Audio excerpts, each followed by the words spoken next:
Okay, let's call to order the regular session of the Measure Z Oversight Advisory Committee for today. We'll start off with a roll call. Committee Member Alvarado. Present. Committee Member Bergdahl is running late. Vice Chair Underdown. Here. Chair Rodriguez. Here. All right, and then let's start with the flag salute. I'll lead us today. Ready, begin. I pledge allegiance to the flag of the United States of America and to the republic for which it stands, one nation, under God, indivisible, with liberty and justice for all.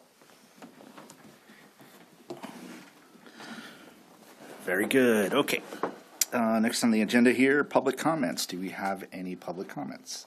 We have no public comments. All right. Any comments from the committee members here? Okay. Next on the agenda is the approval of the agenda as presented. So I'd like to make a motion to accept the agenda as presented. Can I get a second? So moved. All right. Do we need a vote? Yes. Do you want me to do an individual vote? Sure. Timothy Underdown. Chair Rodriguez. Yes. And Committee Member Alvarado. Yes. Motion carries 3-0. Very good. Okay. Consent calendar. The recommendation is to approve the minutes as presented for December 4th, 2025. Anyone like to make a motion to accept? So moved. All right. Can I get a second? Second. All right. All in favor? Aye. Motion carries 3-0. All right. All right. Now on to the general business. Item 2.1, we have fiscal year 2025-26 second quarter financial report for Measure Z. Adam? Good evening, Chair, Vice Chair, committee members, fellow city staff, and members of the public. My name is Adam Janst, and I'm here with you tonight to present the fiscal year 25-26 second quarter financial report for Measure Z. So without further ado, here's a brief snapshot of a point in time at the fund balance for Measure Z. Currently we have revenues of about $222,000. We have received the first half of our assessments, so we have revenues in there, and expenditures of $255,000, which give us a point in time fund balance of about $1,000 and $1,619. But that is, of course, just a point in time. Budgeted at the end of the year, the projected fund balance will be about 113, as the bulk of the revenues, of course, are in allotments, with the second half coming in at around June. So a summary of the revenues that the fund has received over the last 6 months. So out of the special assessment, out of the $380,000 budgeted, we received $200,107. For the park facility rentals for Monroe Bryan, out of the budget of $12,000, we received $22,267. The facility rentals have been, field rentals have been, we're pretty much fully booked for that. So we've received quite a bit of revenue for that. And Windsong, we received $10 out of the $100 budgeted. In terms of expenditures, community services expenditures have a budget of $129,400 with actuals of $73,350. For the park specific expenditures for Monroe Bryan, have the budget of $122,000. The actuals are $111,678. Out of Heritage Park, we've spent $28,945 out of $43,000. Windsong, $36,900 out of $46,700 budgeted, and Malaga, a little less than half, $4,600 out of $11,400 budgeted. So some items of note. Electricity costs are rising, which is a trend we've been seeing for a while. Energy costs keep going up. However, that is going to be offset somewhat by our increased facility rentals. So the increased light utilization for the field rentals will hopefully be covered to an extent by that additional revenue from the field rentals. Also, a new janitorial contract began in February with the cleaning squad, and they are taking over on the park cleanup, on the park cleaning as well as the other city facilities. Also, parks maintenance is moving under Public Works starting March 1st. It will still be overseen by Daniel. And special events are being moved under the newly formed Community Engagement Department, which is kind of taking over for Community Services. And with that, that concludes my report, and I'm open to any questions, and we have the Parks Manager here for any other questions as well. Thank you. Question. Good question. You said Marna O'Brien, obviously having a lot more rentals than was even expected. Could you just explain what type of facilities are available for rental and what's going on there and where that revenue is coming from? Yes, definitely. So you actually bring up a great talking point that I was going to bring up. And so regarding to Marna O'Brien, right, it's a 9-acre park, and you're able to see that we have 3 baseball fields out there. Currently, Marna O'Brien is held under a field allocation policy. So it's actually divided up in the sense that during spring and summer, it's reserved for priority of softball and baseball.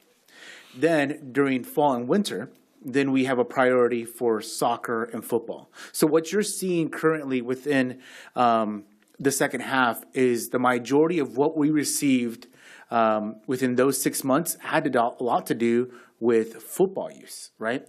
And so Marna O'Brien, the park, as mentioned, is laid out for 3 baseball fields, but within those 3 baseball fields, you could actually hold 2 football fields, 2 soccer fields within that area.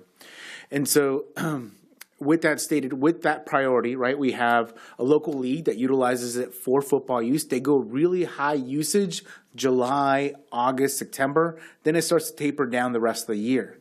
Then what we do is that once they have decided what days they look at particular within their schedule, then we release it to additional leagues. And so secondary will be like your baseball leagues.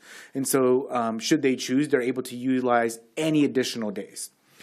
Within that field allocation during that season, we were at capacity, as in we had no additional days for rentals.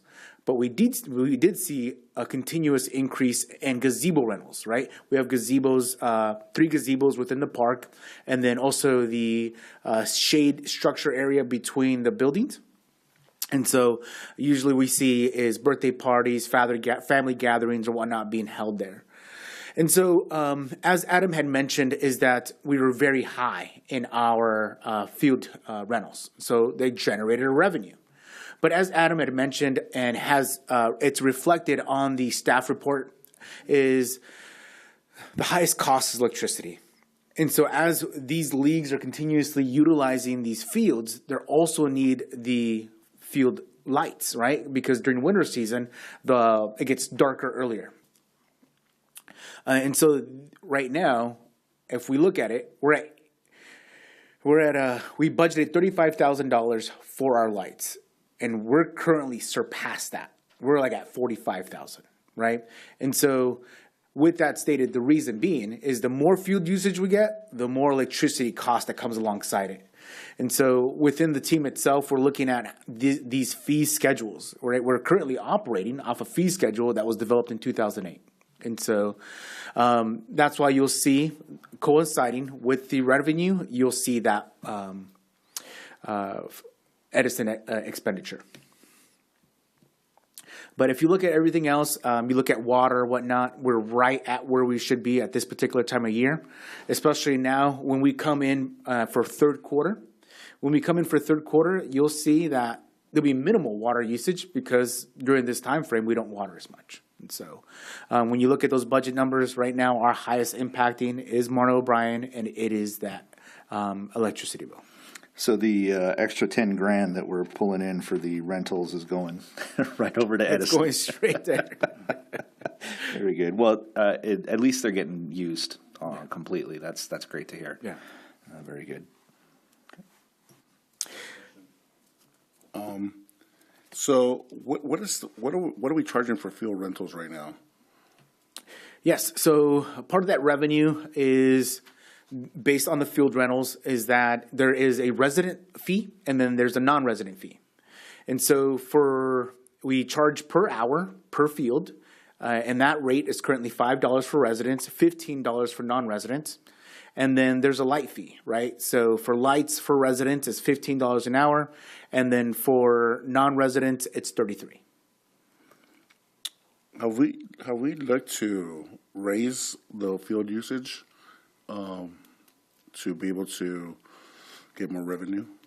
The fees? Yeah. Yes, correct. So that's been a conversation within the finance team and our department as well, is to get those rates up there, Because right? it used to be very low. Oh, yes, without a doubt. And I think if we raise them, we can see more improvements in our parks. Right, and we want to, also provide a reasonable cost, right? It's ultimately cost recovery. We also don't want to, severely impact these nonprofit leagues, right? They're ultimately providing a service to our residents and community, and so we're just mindful of that as well. And then another question: do we how do we prioritize who uses the fields during what seasons? Are they in a raffle, or how do we look into Yes, so sure that everybody has an option to be able to use our fields? So what's very common within the region is an allocation policy. And within the allocation policy, it states priorities, right? And depending on the season. So priorities could be that has to be a residential league, has to be either adult or youth, right? And each one of those fit within a certain category. And then the further down you go down the categories, non-resident, travel ball, new leagues. And so when we go and open up a allocation period, right, we provide 30 days. Everybody submits within those 30 days. And then we take them according to category and then first come, first serve. Okay. So if we have two leagues that have the same category, say they're a local nonprofit youth league, right? They're the same category, but who submitted first, right? And then we go from there. Okay. And one last question. Due to the increasing cost of electricity, have you guys looked to see if we can get some solar panels in our parking lots or? Yes, most definitely. We're continuously looking at programs that are available out there. But the hardest part, I would say, in the sense that should we get solar powers, it doesn't address the actual lights, right? And one of the largest items this whole region in California is facing is that there is no current grant grant that it actually will cover the replacement of field lights. They'll pretty much cover anything else, but they won't cover field lights. And so for us, it really is trying to lock down funding to change those older lights into LEDs. So we don't have any LEDs in any of our parks right now, right? The only LEDs that we have are currently like in the light poles on the building, but not on the actual sports lighting, right? And again, that's where the large amount of consumption comes from. Perfect. Thank you. One last question. You mentioned that there's a resident fee and a non-resident fee. What's are the fields mostly being used by residents or non-residents? Is it equal? Yes, because again, that we go to those leagues first, they tend to get a bulk of it, right? So I would say they'll get about 70%. The other 30 will go to, other leagues out there. So, yeah, but again, majority goes to our residents. Last question. So the groups that come in, have we increased? Has there been an increase of more availability for use of the fields, or are we at like capacity for the use of the fields throughout the year, or is there still like room for more, rentals? And are we reaching out to certain leagues or? Trust me, we don't have to reach out to them; they'll reach out to us. The fields are at high demand, right? Yeah. That is one thing within this whole area, right? And so we have leagues that are, from the Temecula that are still trying to find fields, right? We have areas within unincorporated that are still trying to find. And so for us, again, that's why we set the priority is that if this is a Wildomar park and it really is being paid by Wildomar taxpayers, we want to make sure that we're providing that service to those Wildomar residents. All right. Thank you. Okay. All right. Thank you. Great answers. Appreciate it. Staff recommendation is to receive and file the financial report. I don't think we have to make a motion on that, correct? Okay. No, All just right. receive and file. Next. There's no public comments either. Okay, great. Next on the list, Parks Manager report. Daniel? All right. Yes. So Adam actually addressed a few of them on his last slide, or second to last slide, is that the city went out for an RFP regarding janitorial services.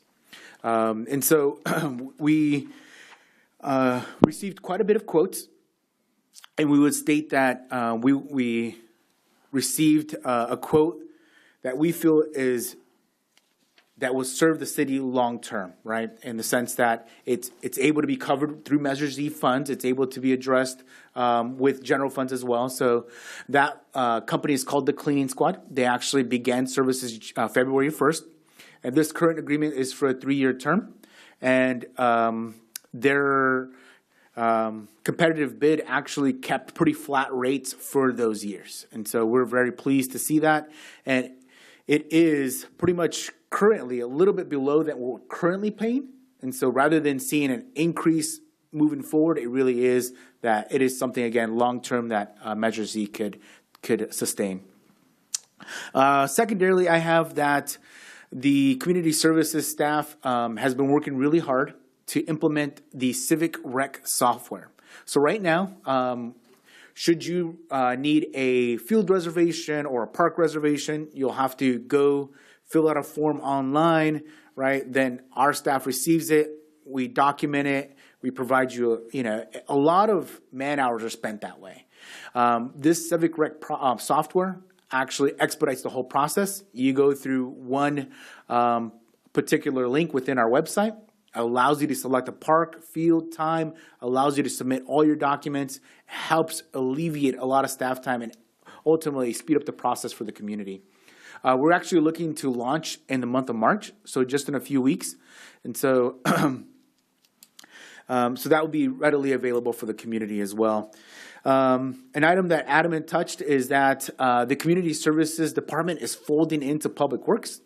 And so as Public Works, that department will be overseeing maintenance, but there will be a new community engagement staff that would then be addressing everything park reservation, special event related. Okay. And lastly, I would state the annual report, right? And so we're looking to present to you the annual report coming in May. There has been a bit of a delay on our end. It really is just to finalize our numbers within the audit, get those approvals, and then we'll proceed forward. And with that, summarizes my Parks Manager report. Thank you. Very good. On the RFP that was awarded, is that voted on by the city council? How does that? Yes, correct. So RFPs are approved by those service agreements have to be approved by city council. Okay. Great. Any other questions? Yeah, the RFP on the contractor, is that a local contractor from the city of Wildomar or nearby? That I'm aware of, this was the closest contractor. They were based out of Temecula. Okay. And yeah, the other were, somewhere within the region.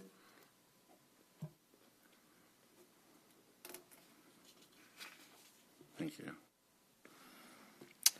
Okay. Perfect. Thank you, Daniel. Any future agenda items from the team? No? Okay. I'd like to move to adjourn the meeting then. Thank you, guys. Thank you.